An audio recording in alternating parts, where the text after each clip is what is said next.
Okay, so yeah, I've been posting a lot of stuff. A lot of it probably makes absolutely no sense to some of the people that might be viewing it, watching it, listening to it, whichever it is. But we're going to start like this, okay? All of this stuff started in the town of Garrettsville, Ohio. Now, the way it began was around 2011, 2012. I got hip to the fact, okay, because it was actually a police detective on television that gave me the understanding that, yes, there are coincidences. You may have one, you may have two, you might even have three, possibly. But when you start having too many coincidences, that's when they stop becoming coincidences and start becoming circumstantial evidence. And then the more circumstantial evidence you begin to have, it becomes regular evidence, or whatever they call it. It's no longer circumstantial. So, this is how it went down. I got hip to the fact, since 2004, somebody has been vandalizing my vehicles and fucking with my shit. At that time, I lived in P&M Estates Trailer Park off of State Route 82, Windham Street, whichever you want to call it, in between Garrettsville and Windham, Ohio. Technically, it was, I think, considered Windham. It was a Garrettsville mailing address, Windham telephone number. So, I'm like, okay, somebody's trying to put me out of a car. Seeing as how I work all the way in Cleveland, it's an hour drive to my job. What the hell am I going to do if I am stuck living in the middle of nowhere with no wheels? Because you see, when you live in a desolate place like Garrettsville, Ohio, you don't have too many choices. You either go work at Thermalink and come home looking like a chimney fucking sweep, or you can work at one of the many fast food chains or restaurants in town, or you could take a customer service job, or you could be a dumb redneck and go fucking mow grass and, do dumb shit, which doesn't work out too well, especially when you don't have a ride. And you can't stand stupid fucking ignorant rednecks. So, this went on for quite some time. And by the time I viewed this episode with this police detective that got me hip to the coincidence thing, I was living in Homestead Manor off of Brocious Road. So I said to myself, okay, let's put ourselves in that situation before we ever get into it. Let's say I don't have a car and I live in the middle of nowhere. I lose my job, obviously, my good job where I make good money. Where am I going to work? Well, there's only one place I can really honestly think of, seeing as how if I don't have a car, the closest place that I would end up working would be Cal's Restaurant. Why? One of three reasons. My mother worked there until she died. She gave the Kings about 20, 25 years of her life. You know what I mean? Making good food for the people of the town of Garrett's, Tucky. Reason number two. My sister is a manager there, and she also has given 20 years of her life to the Kings working in that restaurant. Reason number one is because I used to work there. Many times. When I was a kid, hell, I worked there underage, at the age of 14, washing dishes. Then I worked there in the early 2000s as a cook. I worked on both sides, both kitchens. I worked with Aaron King and Brian Rader in the Cal's one side a few nights a week. Usually on the weekends, I didn't have seniority, so I got shipped to the second kitchen, which is the Cal's 2 side. And most of the time, I was running that bitch by myself. Not back then, but, around 2015, when I finally did flip and roll the Cavalier my mother left me when she passed away, there wasn't much help back there at all. But Cal's isn't quite as busy as it used to be 20 years ago either. Anyways, so there's my plan. I got no car. I live in the middle of fucking nowhere, and I can't get to my good job where I make good money. So odds are I'll probably end up working at Cal's Restaurant and Pizza Express. And then I thought to myself, okay, well, since we know somebody is vandalizing our vehicles and causing us these problems, How are we going to get there? And I said, well, if family ain't giving me a ride, then you know what? I'm walking, because I ain't taking a ride from none of these dirt fucking balls. None of them. And then I thought to myself, well, these guys are going to come out and fuck with you on the road, right? While you're walking. You know this, don't you? And I said, yep. So, okay, so what are we going to do to make sure they do that so we can get them all on camera? Well, seeing as how they tried to kill me in the car my mother left me when she passed away, I couldn't think anything better than a skeleton mask and skeleton gloves. And what are we going to use for some type of a weapon in defense? You know what I mean? And I didn't really want to hurt anybody, because this whole plan was to just gather evidence to show that all these things are non-coincidental, because this guy knows that guy knows this guy, these guys are acting like they don't know who I am, yet they're bringing up sensitive information about me that only somebody that knows me or knows anything about me would even know to say. So my dad kind of hooked me up with that one. He gave me a super bright flashlight. You point that bitch in somebody's face and they can't see shit. Perfect. You know what I mean? Gives me the upper hand. So, now,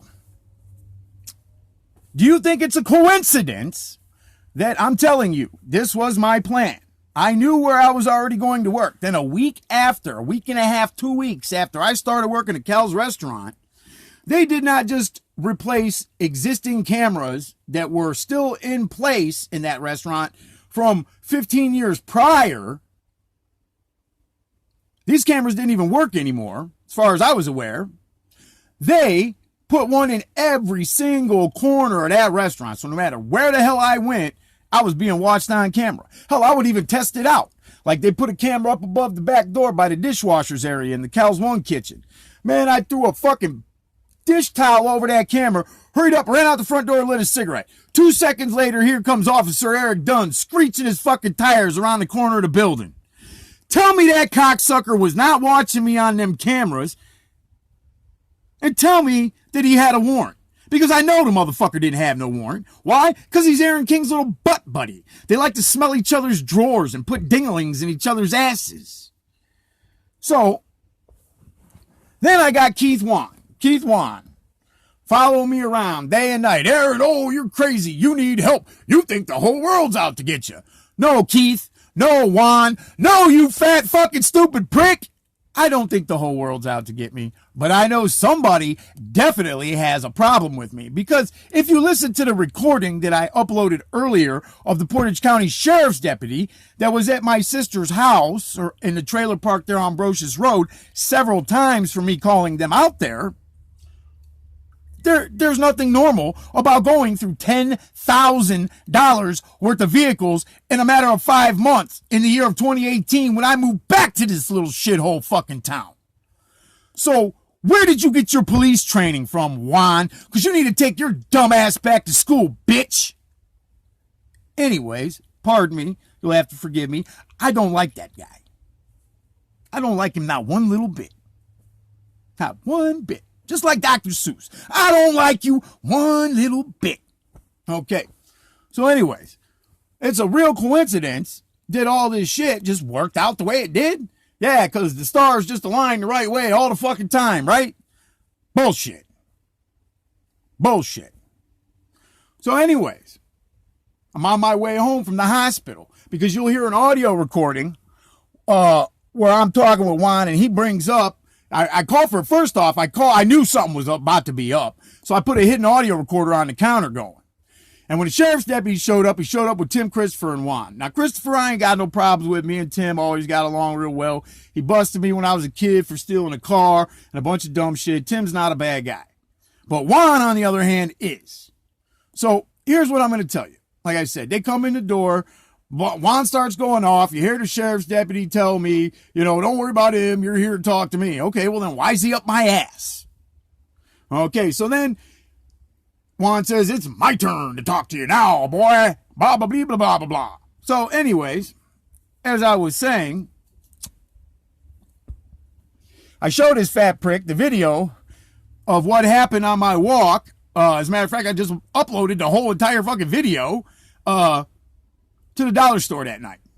So, it's a coincidence. There's another guy in another truck.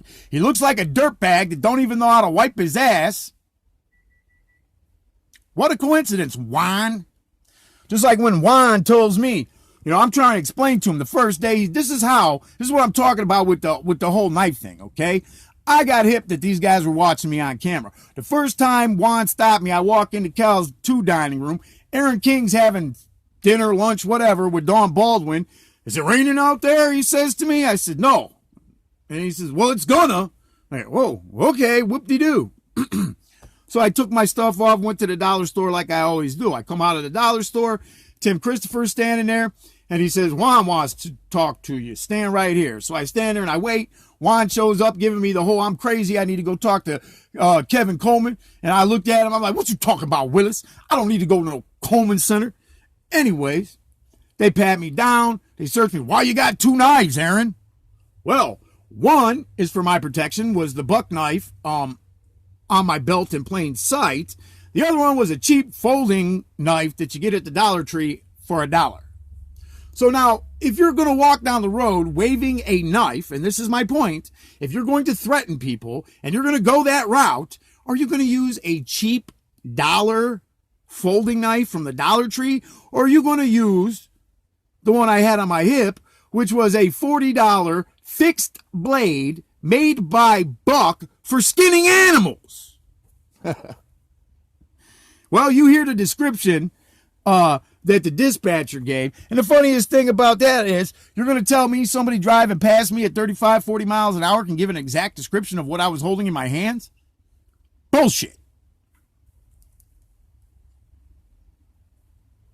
Complete bullshit. So, I'm on my way home from the hospital seeing my mom. You hear Juan talk about this guy. Okay? At this point, I didn't even know this little dirtbag lived in the farmhouse right across the street from the trailer park where I live. But this guy comes flying up on my ass as I'm approaching Garrettsville, just coming up on the high school, got his bright lights on. I brake checked the motherfucker. You're too close. Back off. It's a normal thing. People do it all the time. So anyways, what does he do? He goes around me, gets in front of me, keeps slamming on his brakes over and over and over again. Okay, we're still recording. Over and over and over again. So anyhow, we end up in a neck-and-neck race through the center of fucking Garrettsville. I'm in a Pontiac Grand Am GT, so his old piece of shit truck he was driving then wasn't gonna cut the mustard, son. So anyways, I pull into fucking the Safe 4 store. Dale, poor Dale, God rest your soul. I love Dale. Dale was a great guy. Anyways, I pull into the Safe 4 store. This guy pulls in behind me. I'm already coming from the hospital, seeing my mom dying, sick as shit. I ain't in the right frame of mind, I got out, I'm getting ready to explain this shit to the dude, and I'm like wigging, dude, and the dude just starts laughing. I snapped, dude. I lost. I reached through the window and I bitch slapped him right in front of his girl. Right? I seen him reach for something. He reaches for something. I reach for something. I grab my knife off my belt. Like, bitch, I will fuck you up. And you know what? He pulls up a cell phone. I'm like, great. So you know what? I did the first thing that came to mind. I hopped in my car, which he tried to block me in, but I still got out because I damn sure know how to drive. He tried to block me in. So I got out, hit the road, went straight to the police department. Told the dispatcher on the phone, I'm right here, that call's about me. You know what I mean? Because I'm a man. You know what I'm saying? I gonna run. I walked right in there. So that call's about me. I'm here. Let's do this. So anyways. Yeah, I was in tears when I was in the police department there in Garrettsville that night, Man, my fucking mom was dying. You know what I mean? And this little prick, I still don't know this little fucking cocksucker's name, tells me, oh, get over it. It's part of life. Like, motherfucker, let me take something you love. Let's let you watch it fucking die in front of your fucking measly little weasel ass face, bitch. So anyways. I'm not sure the officer's name. I don't even think he's a Garrettsville police officer anymore. But one of the guys that was there that night apparently told my sister I would have hit the son of a bitch for the things he was saying to me. Not me. The cop said he would have hit the guy because of the shit he was saying. So if the cop agreed with me, how was I in any wrong? Like, first of all, I ain't in the right frame of mind. I just came from seeing my mom's dying, blah, blah, blah. Anyways, this is the little punk you see in the video sitting bitch in the little mini pickup truck with his two little faggot friends stalking me up and down the road the night Deputy Shingleton showed up.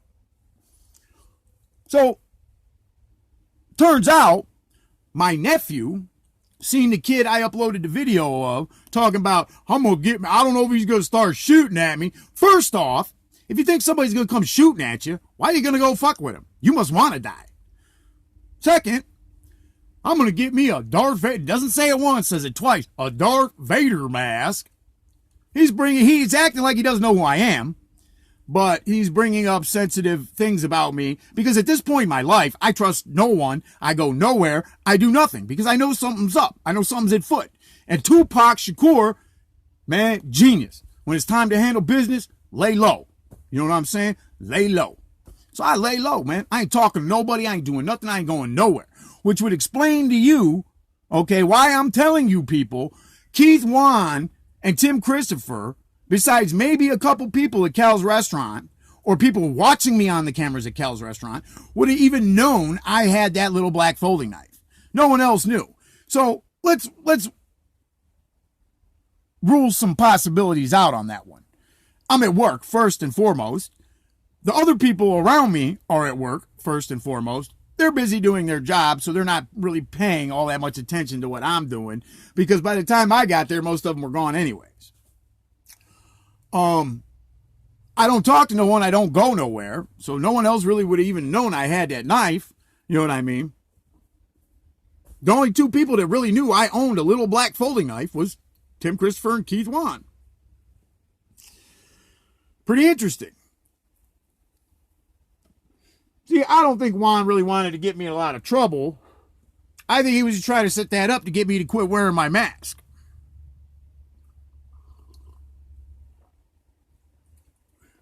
Well, that's a concealed weapon charge. You quit walking around wearing that mask, and I'll forget about it.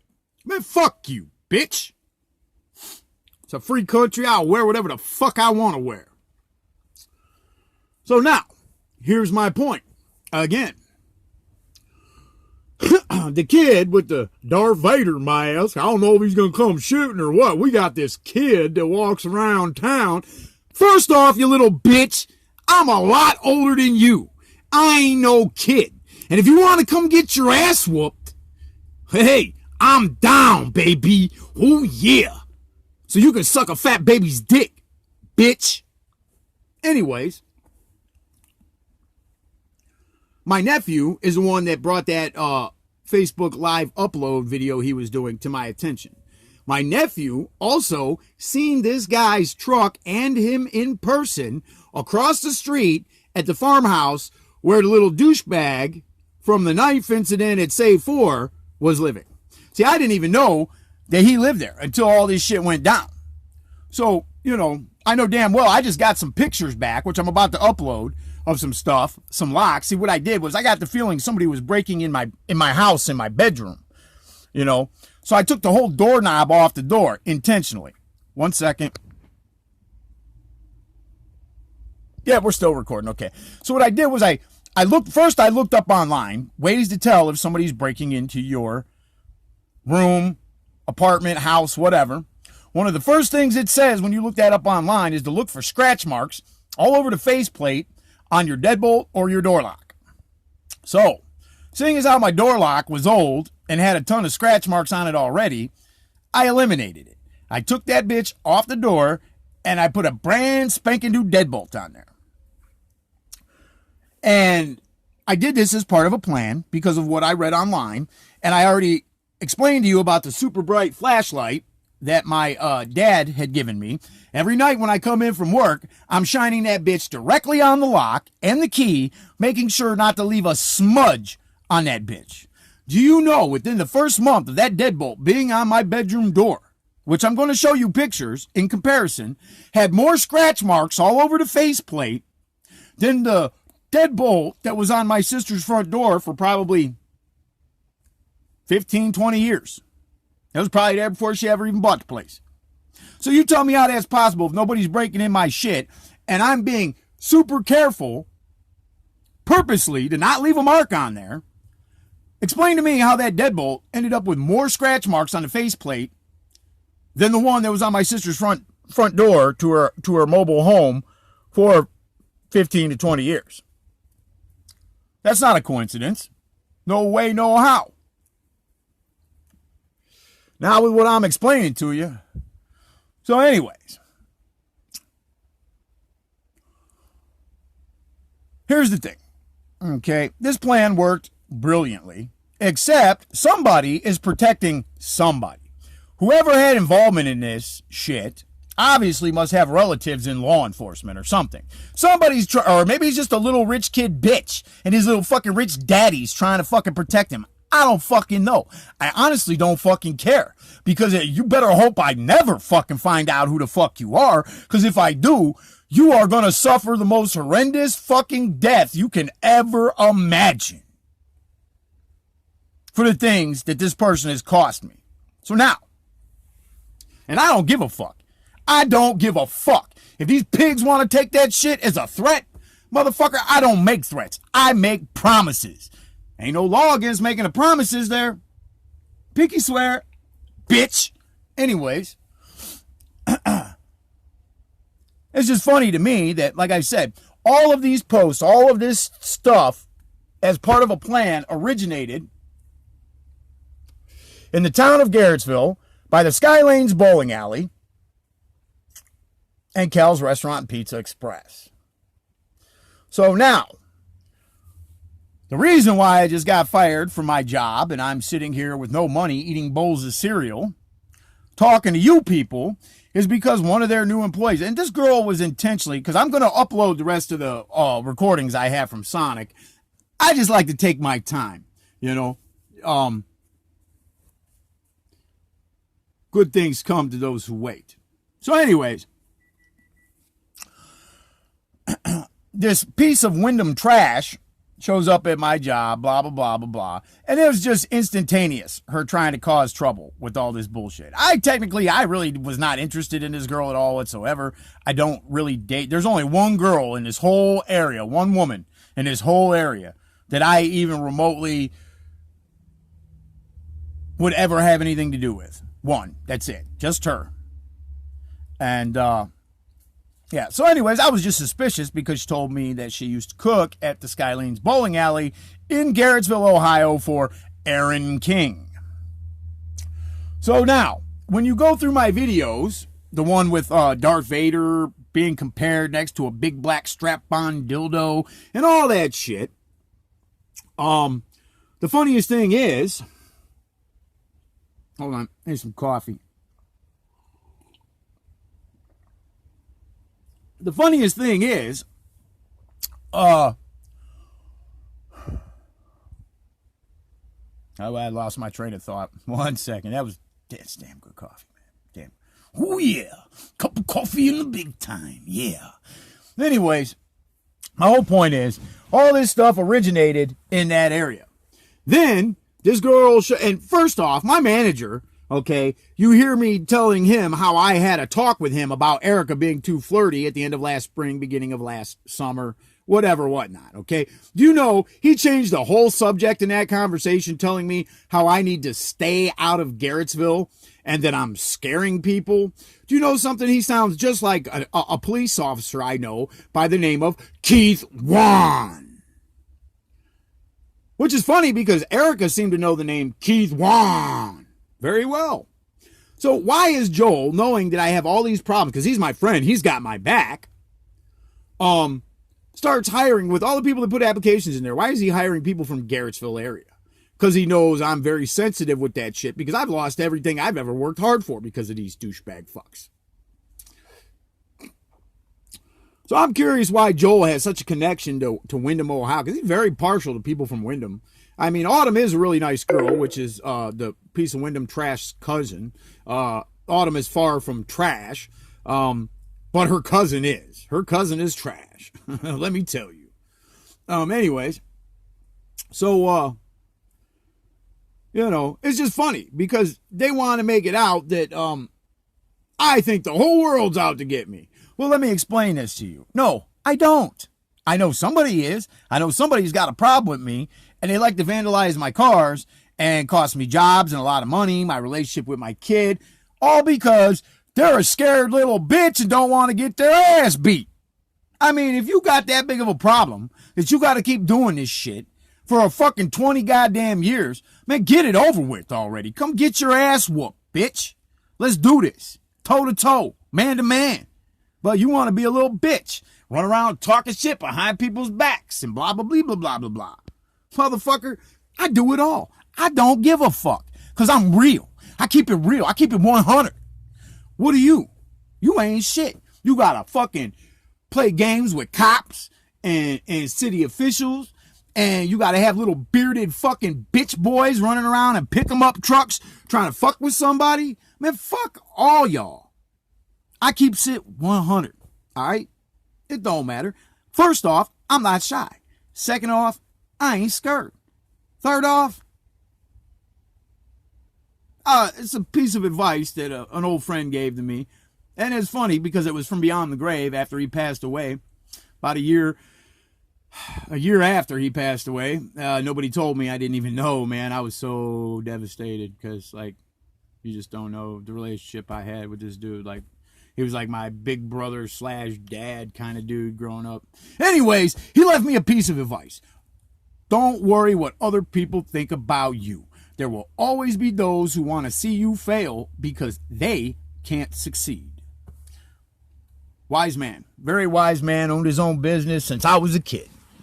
Seen it all, did it all. Great guy. Anyways, all this stuff I'm telling you, like I said, there's no coincidences in all. This guy knows that guy knows this guy's on this guy's friends, blah, blah, blah, and it just goes on and on and on. Because I can tell you other things, over the past few years, since all this went down and I was walking wearing that mask, because that ended about the spring of 2017, because then I moved to Parma, Cleveland area with my brother-in-law, got my old job back, was riding a bike, blah, blah, blah. If you look at the things that these cops are saying in the videos from out there, the Garfield Heights, hey, Aaron, you want to ride? You know how many people I had ask me that same shit in Garrettsville? I think it's funny. What about the guy in the truck, the gray truck there in Garrettsville by the State Farm that pulled up? You're walking and not driving for a reason. Well, what the fuck is that reason, bitch? What is it? Huh? You can lie to the cops. You can lie to whoever you want. I don't give a fuck. I know you know something full well. No doubt in my mind. Because hold on, I want to check, make sure. All right, we're still recording. So I had an argument when I was living in Cleveland, Parma, with my buddy Will's buddy, Douglas. What up, Douglas? What up? What up? Anyways, Douglas is crazy, man. He cool as fuck, but he crazy. We're standing on Will's porch, and I'm explaining this to him.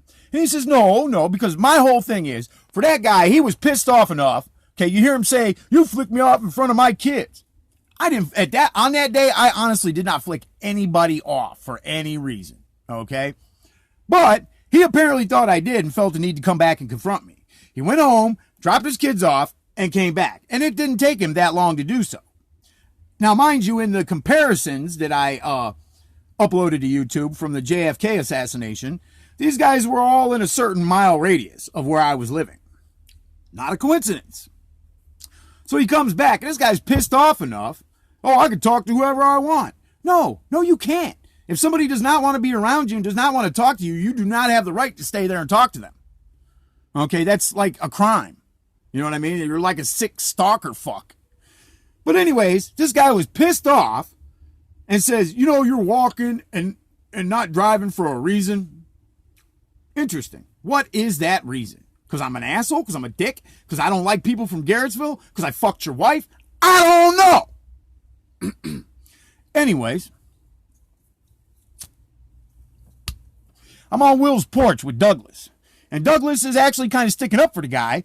And Douglas is like, no, that could have been a normal response, dude. Blah, blah, because Douglas is an intellectual kind of person. You know what I mean? Me and him could just fucking chat it up for fucking hours, dude, and hours and hours.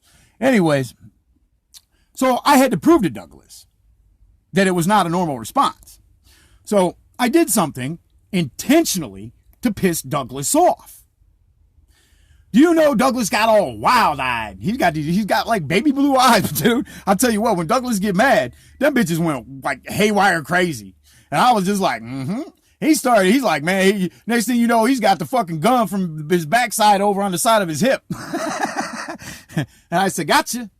He's like, what? I said, see, it's not a normal response. You piss somebody off, they're more likely to say something like, I hope you get run over, or I hope you die, or I should kill you, or you're an asshole, fuck off. Like normal responses when you're angry. No, this man chose to say that I'm walking and not driving for a reason. Interesting. After that discussion with Douglas, after I pissed him off, he totally seen the light and he completely agreed with me. I see what you're saying now. Because Douglas is a smart guy. Like I said, he's intellectual. He's a cool dude. So anyways, it just cracks me up that law enforcement, because, let me get this out of the way first. I've talked about this whole thing with so many people, okay? And I'm going to use one as an example because he's just a great guy. When I worked at Ohio Aluminum, I worked with a gentleman by the name of Cliff. Cliff is African-American. He's in his 60s, and he's a great father. Great guy, very hard worker. I'm going to put it to you how I always told Cliff. Cliff, you're a bad motherfucker.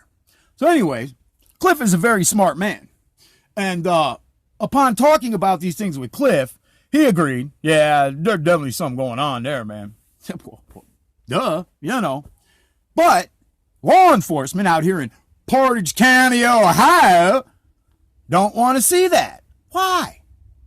Because, what you people need to realize is whoever's doing this isn't just fucking with my safety. They're fucking with the safety of everyone on the road around me.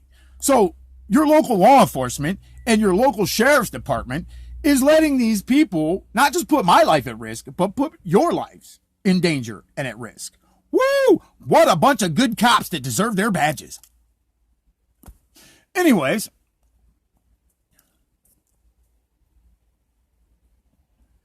here's my point. With all this evidence that I'm uploading to YouTube, okay, it's impossible for all these things to be coincidental. Because I know some stuff was happening to my vehicle at my job at Ohio Aluminum off of Warner Road in Cleveland as well. But, like I said, with all the other things that I have gotten myself into, I can always establish a connection. Because I know when somebody's trying to play a game, okay? It's like this girl I met. I didn't meet her by chance. That meeting was set up, and I know it was. The girl's name is Alicia Miracle. In 2012, the FBI popped her for running a whorehouse out of Elyria, Ohio. As soon as I seen her picture in the ad, I'm like, that's that girl from that fucking, oh shit, that must be who this is, because I had somebody at my job, T, tell me, oh, you need to get laid, man. You need to go on Backpage. Like, okay, who you guys trying to fucking set me up with now? Let's see what's going on. So as soon as I seen her, I'm like, it's gotta be her. Bing, bing, bing. Hey, I'm on the internet. She's got great big tits. Want to take a wild guess what the hell Jesus playing with? Highway to heaven or highway to hell? Which way am I going? Don't know. I can't tell. All I know is AG cooking up rocks. Yatch. That's all I can smell. Anyhow, I find out from a guy that was a friend of hers, her boyfriend, pimp, whatever the fuck the dude was, Damien, that she ended up getting pulled over in a friend's car, somebody's vehicle. She was out here in Ravenna, Ohio. So here I am all the way in Strongsville hanging out with this chick who's got ties to Ravenna. A lot of the people that worked at my job at Ohio Aluminum also have ties out here because the people that own that company used to own what is now General Aluminum, but when they owned it, it was Foundry Systems International. We did a lot of work for Ford, Chrysler, GM. We did a lot of good shit there. Anyways, you know what? Let me give a little shout out to Kurt, the old man. Old man, I hope you're doing good, still kicking. And Kurt, like I said, Blee Masters, good people. Good people. They ain't got nothing to do with nothing. Now, I tell you that. They're just good people. So anyways, just like this girl that I was recently talking to, I met in an ad. I find out the dude she stays with used to be out here by Lake Milton, and she actually knows people I went to school with in Garrettsville. She used to live out here. Well, what do you know about that? Hell, I remember I met this one chick down off of Lorraine Avenue in Cleveland. And you know, she used to live out here on Streeter Road. Oh, what do you know about it? Just like when I'm living at my brother-in-law's house. Now, I'm not saying little Johnny had anything to do with anything, but maybe relaying some information. Because little Johnny's a cool dude. His dad, God rest JQ's soul, man. JQ is a cool dude. Anyways, there's little Johnny's dad. He passed away. It was horrible, terrible thing, man. Terrible thing, because Johnny was young, and he was a great guy. But little Johnny lived out here in a 700 trailer park. Turns out to be the son of my brother-in-law's best friend. So apparently, you know, like for all I know, I mean, like I said, I'm not saying little Johnny got anything to do with anything, but maybe, possibly my step family had him keeping an eye on me, relaying information to them about, you know, what I was doing, things like that. I don't know. That could be fabricated. I don't know. But again, the lady that lives across the street works in Streetsboro, Ohio. That's right. It's Speedway. Because my buddy Will, that is, I believe, his kid's mother's sister. So that's pretty interesting. Like I said, every which way I go, you know, just like when I took my Cavalier to Tim Lally's there in Bedford. The mechanic that looked at it, that gave me the bullshit story about the weight in my trunk causing my car to oversteer and steer funny. Somebody I talked to about all this shit knew him. He lived out here on Cleveland Road in Ravenna. What do you know? As a matter of fact, I found out my brother-in-law James, his crackhead buddy James Emerson, which Emerson is a cool dude. He's all right. He's a good guy, man. He just likes to party. That's all. Anyways, Emerson's sister actually lived out here on Cleveland Road in Ravenna. Which, all these things, all in all, everywhere I go, there's always a connection with somebody back to this area, back to these towns in Portage County, Ohio, mainly Garrettsville, Ravenna, Windham, or Manaway.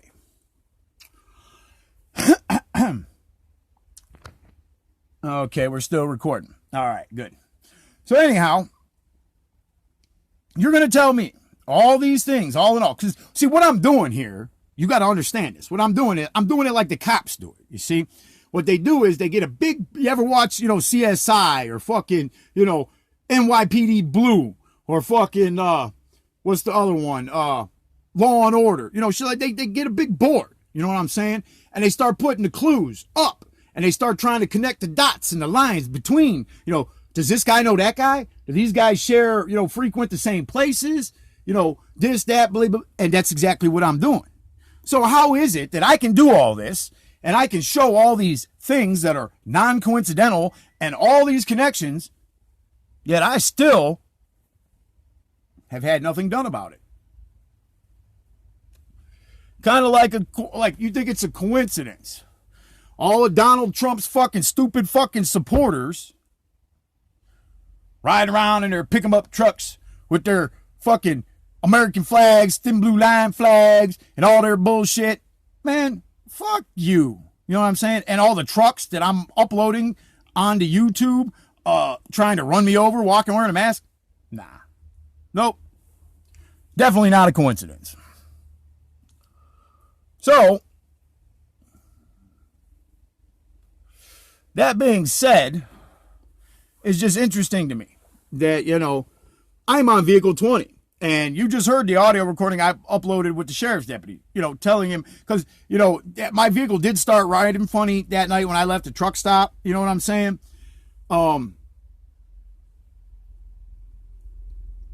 So, you know, it is quite possible that it did happen there. But I know a lot of it was, you know, like I said, first off, all last winter and spring and, you know, the summer, I was living in my vehicle. During more towards the summer, I was living between a hotel and my vehicle because it was so fucking hot. Paying, you know, a shit ton of money to rent a room. But anyways, that